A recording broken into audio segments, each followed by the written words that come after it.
So in the last video, we were looking at punctuation, and specifically we looked at periods. Okay, the period. Well, in this video, I want to look at the cousin of the period, the comma. Alright. Commas are interesting. Commas I like because they add voice to sentences. They add your personality to your writing.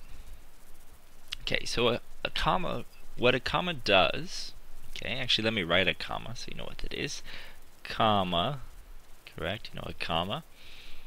So what a comma does is it's used to separate items, okay, it's used to separate ideas.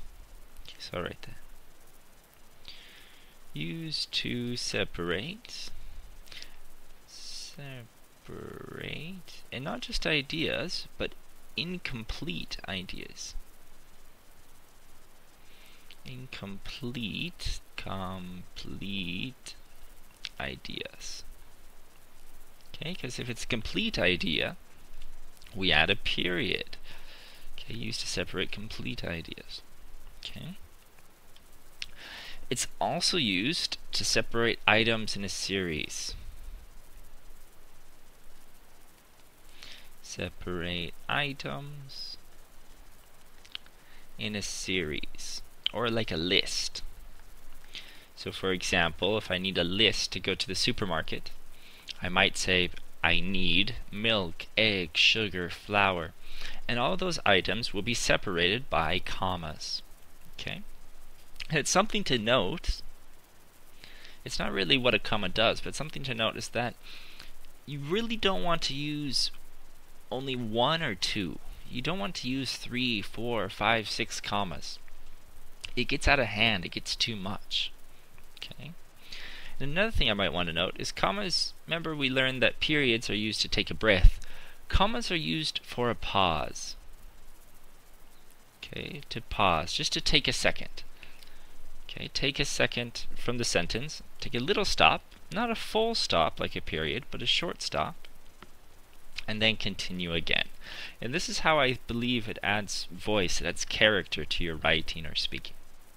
Okay, so let's take a look at some commas. Okay, so maybe I can say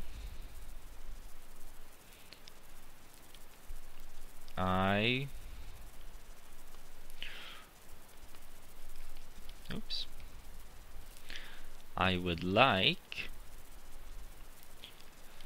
to visit England. I'd like to visit England, comma, but I don't have enough time.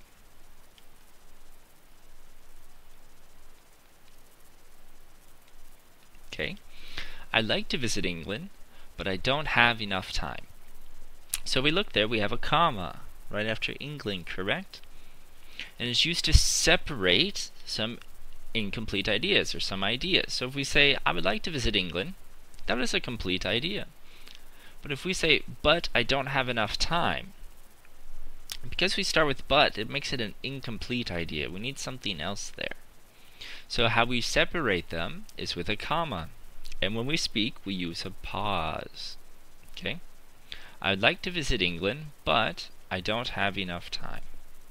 Okay, so I'd like to visit England, pause, but I don't have enough time. Alright, let's look at another example. Maybe like I said before, we can say Tim needs to buy eggs, milk, fish,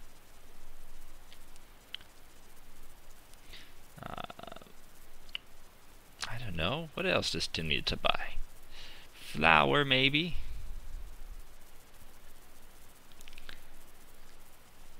And salt. Okay, so Tim needs to buy eggs,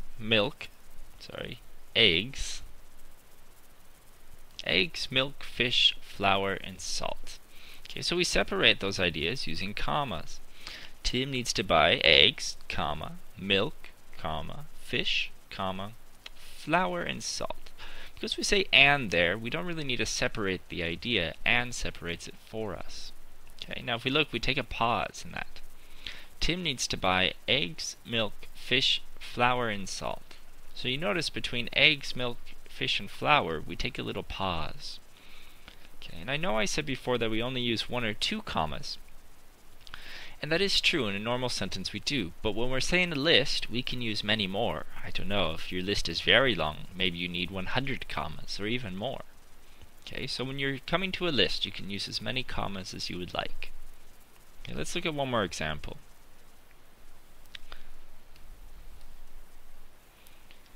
Maybe we can say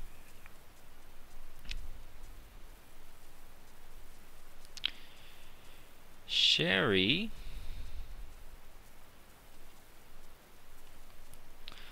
wants to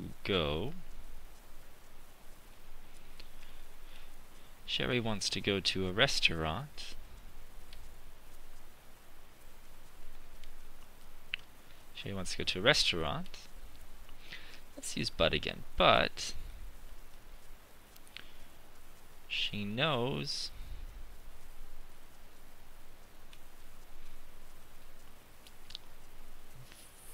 they're